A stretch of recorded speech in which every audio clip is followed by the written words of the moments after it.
Collar Rajasthan से ललित जी, स्वागत है आपका। जी मैम। बताइए आपका सवाल क्या है। मैम मेरे को खांसी है बहुत सालों से। बहुत सालों से। आपकी एज क्या है। जी मैम, मेरी एज है मैम 21।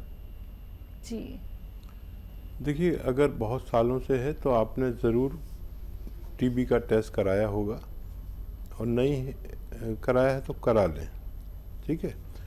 और देखिए, आर्जी तौर पर तो नुस्खा आप ये ले सकते हैं कि किचन में पीपलें होती हैं, मम्मी से पूछिए अपनी। पीपलें तो आधी पीपल ऐसे दांत से तोड़ के उसे चूसते रहें, चबा के खा लें और गर्म पानी पिएं। ऐसे ही रात को भी 2 बार ऐसा करें और 5 बार गर्म पानी पिएं। तो आपको अगर ये मामूली हुई खांसी तो ठीक हो जाएगी। और अगर बहुत परेशानी वाली खांसी है और किसी सूरत ख़त्म नहीं होती तो माजून आर केयर सुबह शाम गर्म पानी से लें तो आपको फ़ायदा मुमकिन है।